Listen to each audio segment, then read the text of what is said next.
ये कहानी है गुमनाम हीरो की। ये कहानी है इंडियन आर्मी के बदले की।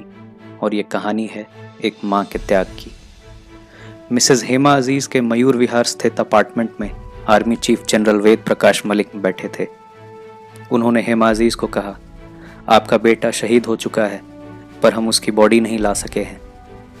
मिसेस हेमा अजीज, जो कि एक विडो थी, ने जनरल की आंखों में आंखें डालकर कहा, मैं नहीं चाहती कि मेरे बेटे की बॉडी लाने में कोई और जवान घायल हो। बस आप इतना कर देना कि जब युद्ध खत्म हो जाए आप एक बार मुझे वहां ले चलना। बात साल 1999 की है। युद्ध के बादल घिरने लगे थे।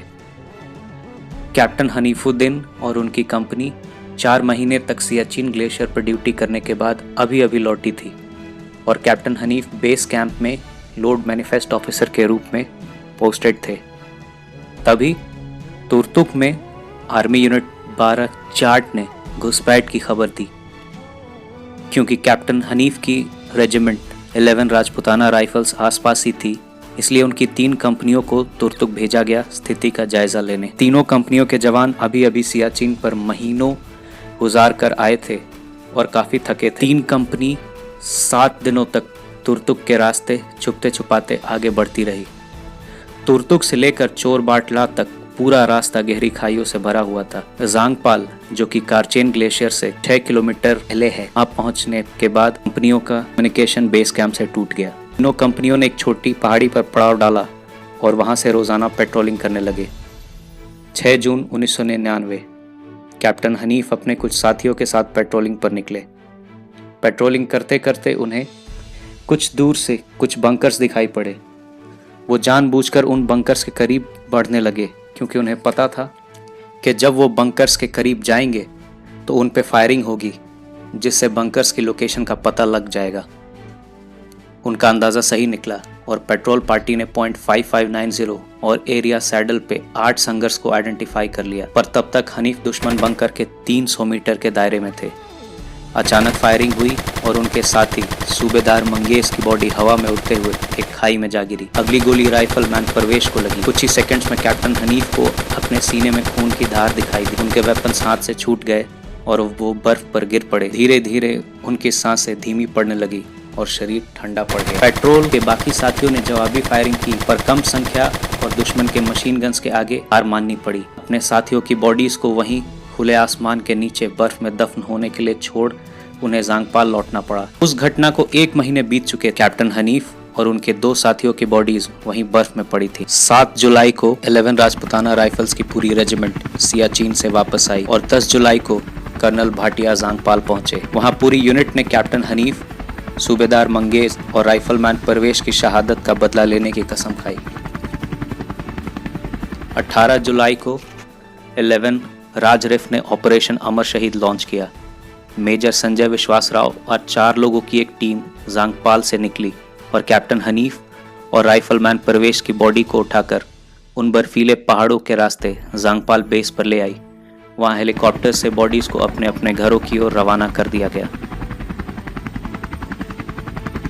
नम आंखों से पूरी यूनिट ने उनकी मौत का बदला लेने की कसम दोहराई और मन ही मन सब ने अपने मृत साथी सूबेदार मंगेश से वादा किया कि हम तुम्हें वापस लेने जरूर आएंगे। 2 अगस्त 1999 ये डिसाइड हुआ कि टीम ग्लेशियर से होकर पॉइंट 5590 पर अटैक नहीं करेगी, क्योंकि ग्लेशियर पे मूवमेंट्स विजिबल होंगे और ऊंचाई पर बैठा दुश्मन सब साफ साफ देख पाएगा। 5590 को पाकिस्तान वाली साइड से चढ़ाई करने का प्लान बना। बोफोर्स गन्स, फैगट मिसाइल्स और राज मोर्टार गन्स एनिमी बंकर्स पर आग बरसाने लगे, मूवमेंट को कवर किया जा सके। 40 लोगों को 2 टीम्स में बांट दिया गया। एक टीम कैप्टन अनिरुद्ध लीड कर रहे थे और दूसरी टीम लेफ्टिनेंट आशीष भल्ला। सभी ट्रूप्स सियाचिन के टेन्योर की वजह से थक गए थे। उन्हें सिर दर्द, चीजें भूलना, कंफ्यूजन, बीपी फ्लक्चुएशंस जैसी शिकायतें थी, पर अपने साथियों की मौत के बदले का फितूर उन्हें आगे बढ़ा रहा था। पॉइंट 5590 19,000 फीट की ऊंचाई पर स्थित था और सामने थी एकदम सीधी चढ़ाई। लगभग 10 घंटे की चढ़ाई के बाद जब टीम्स चोटी से मात्र 40 मीटर दूर थी, 4 बज चुके थे और रोशनी हो चुकी थी।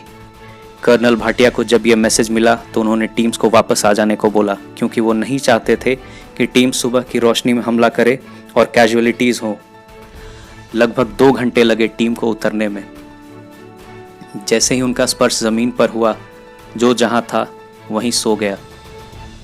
3 अगस्त को कर्नल भाटिया ने फिर सबसे पूछा कि कौन जाएगा इस मिशन को पूरा करने। सबके शरीर जवाब दे चुके थे, पर मन की हिम्मत ने अभी साथ नहीं छोड़ा था। फिर से टीम उठ खड़ी हुई। टीम ने दोबारा चढ़ाई शुरू की और रात भर की चढ़ाई के बाद लगभग 5:30 बजे सुबह चोटी के पास पहुंचे। वहां एक ओवरहैंग पर कर्नल भाटिया ने पूरी टीम को रात हो जाने तक इंतजार करने के लिए कहा। शाम 6 बजे कर्नल भाटिया के पास कैप्टन अनिरुद्ध का मैसेज आया कि उनकी डायरेक्शन में फायरिंग हो रही है, शायद दुश्मनों को हमारी लोकेशन का पता चल गया है। कर्नल भाटिया ने कहा कि अब डायरेक्ट चार्ज के अलावा कोई रास्ता नहीं बचा। राजा रामचंद्र की जय की पुकार गूंजी और जवान बीच गोलीबारी में दुश्मन पर टूट पड़े। हवलदार किशन सिंह ने लाइव गोलीबारी में जाकर मशीन गन सेट की तो कान सिंह ने ग्रेनेड दुश्मन के बंकर में उछाल दिए। मशीन गन का बर्स्ट कान सिंह को लगा और वो खाई से नीचे गिर गए। अंधेरे में टीम के कई जवानों ने नंगी हाथों से दुश्मन सैनिकों को मार गिराया और उनके हथियार छीन लिए। दुश्मन के हथियारों और अपनी लाई मशीन गन्स की मदद से एरिया सैडल में भी दुश्मन बंकर्स में मौजूद पाकिस्तानी सैनिकों को मार गिराया। आखिरी पाकिस्तानी बंदूक अब शांत हो चुकी थी।